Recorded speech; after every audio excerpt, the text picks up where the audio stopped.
Our next session is on the cheerful subject of cyberwar in 2013. Let's hope it doesn't actually come to real war, but Dick Clarke is the president of Good Harbor Consulting and the author of Cyberwar, The Next Threat to National Security and What to Do About It. So please welcome Dick Clarke for his predictions.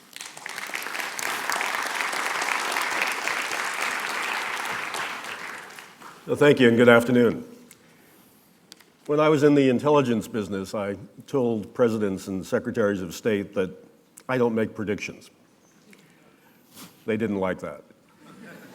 Nor did they like my predictions. Predictions are difficult, but I can say a few things about cyber security and cyber war in the next year.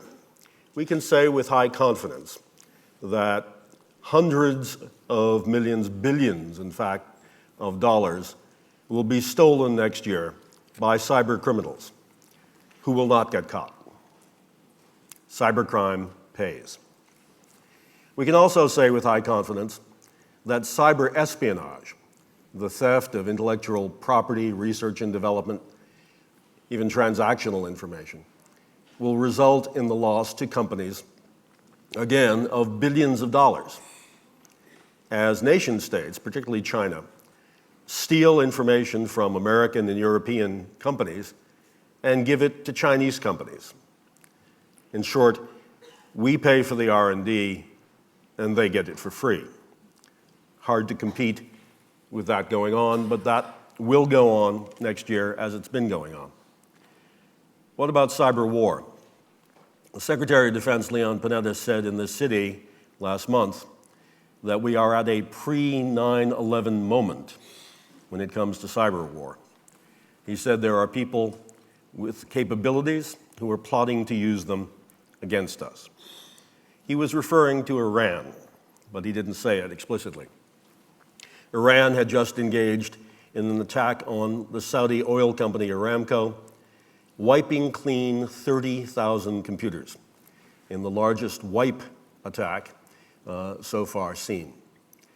And the Iranians had been behind an attack on a series of US banks, flood attacks, 10 times larger than anything that had ever been seen before, that knocked US banks offline, one day after another, one bank after another. If the United States and Israel bomb Iran next year to stop the Iranian nuclear program, I think we can say with high confidence that Iran will retaliate, not just in the Arabian Gulf, but also, since Israel or the United States will have attacked their homeland, Iran will attack in our homeland, not with terrorism, but with cyber war, knocking out banking perhaps, knocking out electricity perhaps, causing havoc and getting away with it, because we cannot defend successfully today against that kind of attack.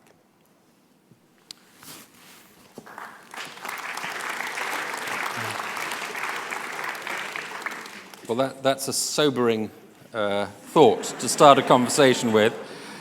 As it happens, by coincidence, there were 2 pages in this week's Economist, which you should all have, on this subject of cyber war.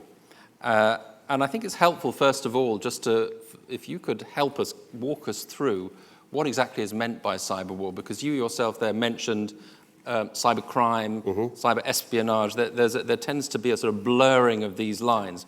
What exactly do you mean by cyber war? I think there are 4 distinct phenomena, and you can remember them easily by using the word CHEW, C-H-E-W. There's cybercrime, which is very successful and is the theft of money. It happens all the time. There's cyber hacktivism, the H, which is anonymous, WikiLeaks, other groups that steal information in order to publish it for political reasons. There's cyber espionage, which is what I think is the most serious thing today. And that is the theft, not of money, but of information, particularly information from private companies and from universities, research and product information that gives certain countries like China an unfair economic advantage. And then there's cyber war, which we really haven't seen very much of yet. Arguably, you could say that when the United States destroyed some nuclear centrifuges at Natanz in Iran, physically destroyed them with a cyber attack, that was war. For me, the definition of war is disruption, destruction, or damage. Not just turning out the lights, but destroying the generator so it can't come back on.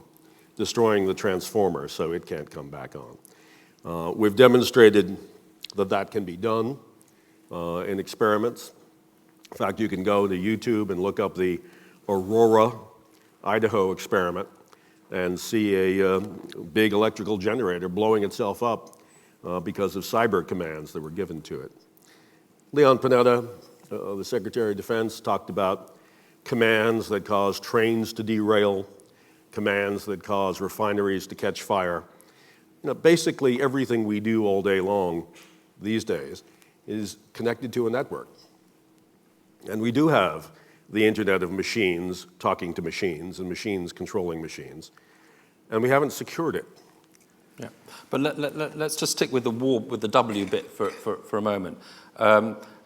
It's still at the stage, is it not, where no one has actually died in a cyber war. Is that right? I think that's probably right. Not to diminish it, but I just want to get the sense. I think that is probably right, and it's a very important point. Very important point. Because for a lot of Americans, particularly after 9/11, we have a body bag mentality about the importance of these things. If it's a national security issue, we think people have to die before it's important. And if that's our criteria, fine. But that says that all the espionage that's going on, all the economic damage that's going on, isn't important because no one's dying. If New York City were thrown into darkness, if the lights went out and stayed out for a week, if Wall Street had all of its data corrupted, and the US economy was thrown into a tailspin by that, people may not die as a result of that. But if you're in a house where you can't get food because the rail system has been disrupted and the power system has been disrupted and you can't get money out of your ATM machine, you're in a cold house without heat, without power, without communications, without money, and without food, you might be upset. But there's also an element, is there not, the cyber element of conventional warfare would be quite important in future in the early stages. The first thing you might try to do is knock out capabilities of your enemy, or have them knocked out, or worry that they might be knocked out, your own might be knocked out. In 2008, when Russia invaded Georgia, the nation of Georgia, not Atlanta. That would be taking cyber war to a new dimension, if it was, yeah. As the Russian tanks crossed the border into Georgia, simultaneously a cyber attack hit Georgia and knocked out its telecommunications, its banking, its connectivity to the outside world. So you're right. Cyber war will probably always be part of a larger kinetic war. And cyber war, I think, will only happen when a nation is going to go to war anyway. No nation is going to say, oh, I have a new shiny cyber weapon. Let's go out and go to war and see if it works. We've had nuclear weapons since 1945. 9 nations have them. No one has used one since 1945. So if the United States and Iran get into a shooting war next year, which is highly possible, there'll probably be a cyber dimension to it. And that will probably bring it to this country.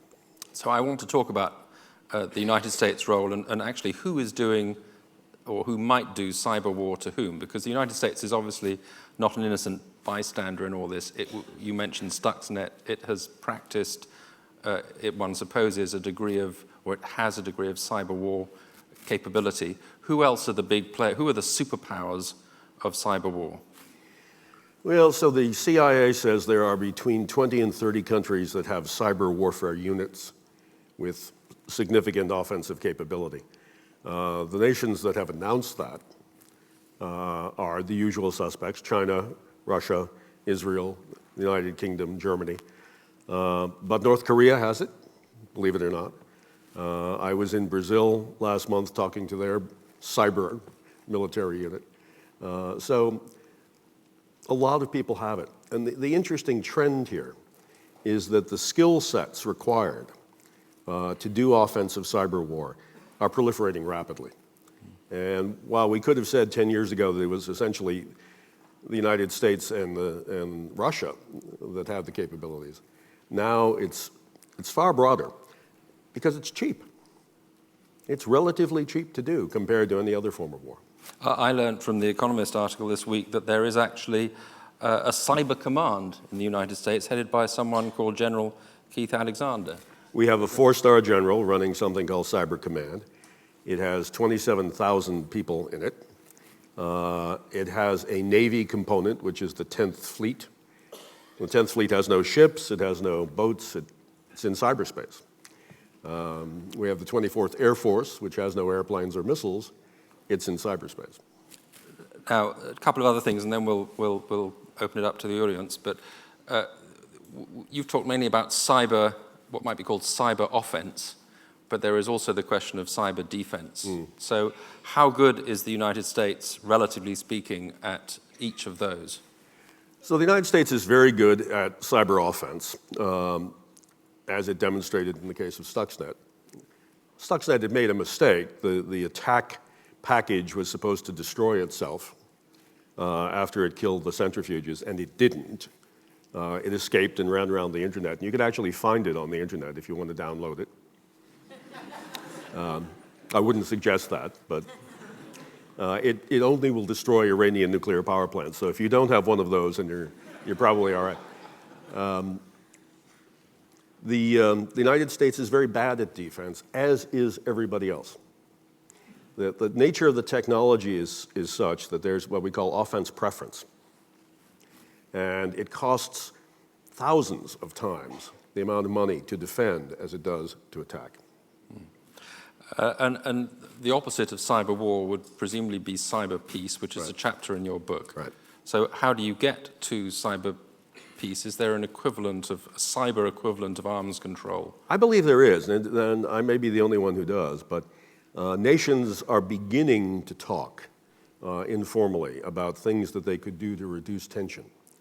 And both the United Kingdom and the United States have open talks with Russia on cyber risk reduction, which is communications channels, transparency measures.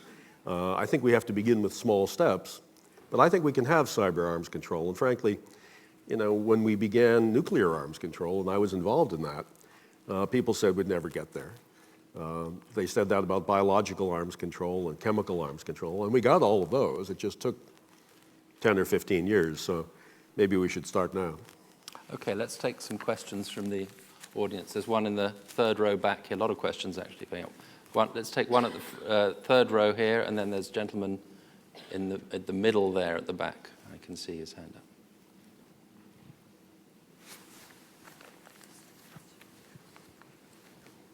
Hello, my name is Barris. I work at Google, actually, and I feel like the things that you've said, I've heard it about 12, 13 years ago with the year 2K problem. We said the Wall Street was going to go down, the banks will be wiped out, and et cetera, and nothing happened. You can crash a car by issuing commands. I mean, it's designed into the system. So I'm thinking that, these are by design, that you can issue commands to do these things. I feel I'm a little bit on the skeptical side. I feel like is it that easy to come and blow up stuff? So is there cyber hype? Well, first of all, on Y2K, I would love to know what would have happened had we not spent billions of dollars changing everything before that date rolled over. And it's kind of hard to tell. But we did, around the world, and particularly here in the United States, spend billions of dollars fixing the Y2K bug before that date rolled around, which may have something to do with why nothing happened. I don't know.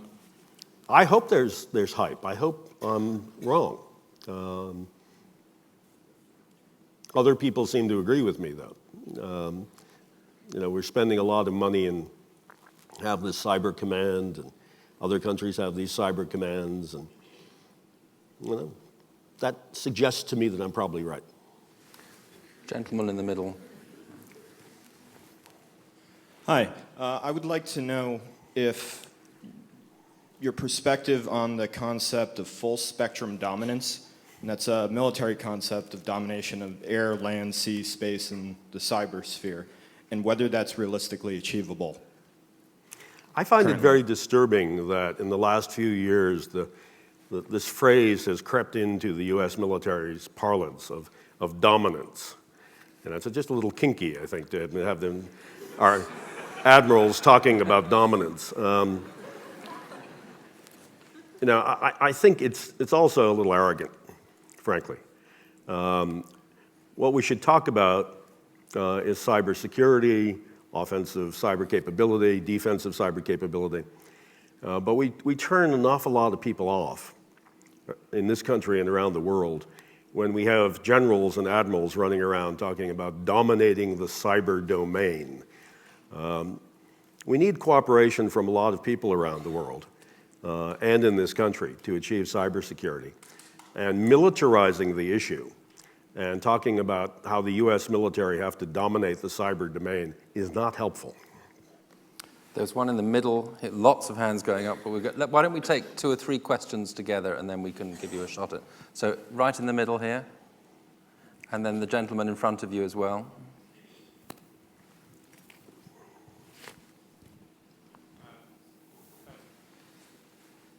Okay, thank you. My name is Zongo. I have a funny question. The CIA is spying around the world for the benefit of the US companies and whatever.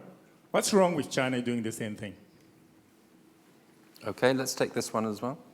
Thanks for coming out to talk to us. My question is related to the big data panel. Basically, they said that in 2013, big data will merge with the physical network of things. Will that make the U.S. more vulnerable to a cyber attack, or does that give us more possibilities to defend ourselves? 2 good questions. Okay, on the China question, the question was, what's wrong with China spying? I don't think there's anything wrong with China spying.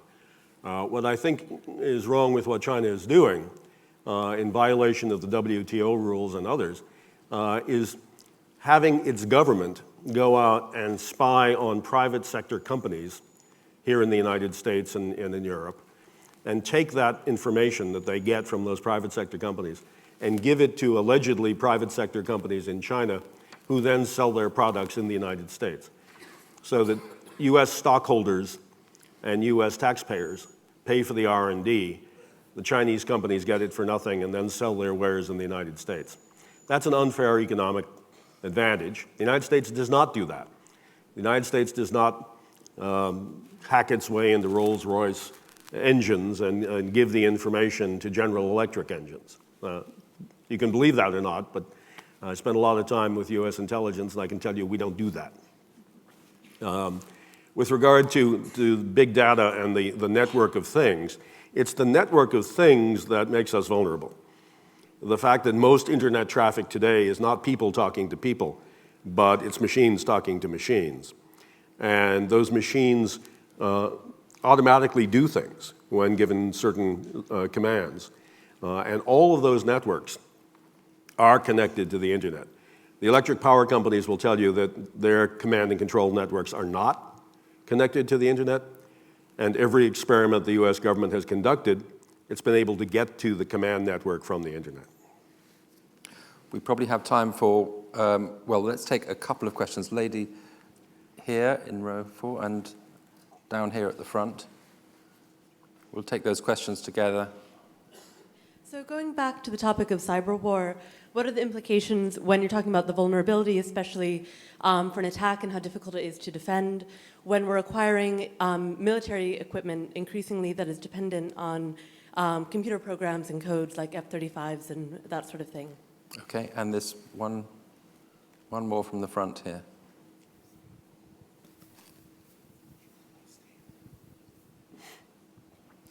Hello, thank you very much. How does US normally react to cyber attacks, whatever it's C, H, E, or W? What is the retaliation, and how much damage will trigger actual hot war, and sort of other rules around what is the appropriate response to a certain type of chew attack? Thank you. Okay, you have to chew on that for 1 minute. Okay. According to the Economist article, the president issued a secret directive last month establishing the rules for cyber war and for cyber attack.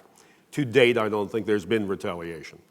But in the shortest way possible, the United States has said it will consider the extent of the damage done, regardless of how it's done, whether it's done by a missile or a cyber attack, and will retaliate appropriately depending upon who did it and what they did, not how they did it.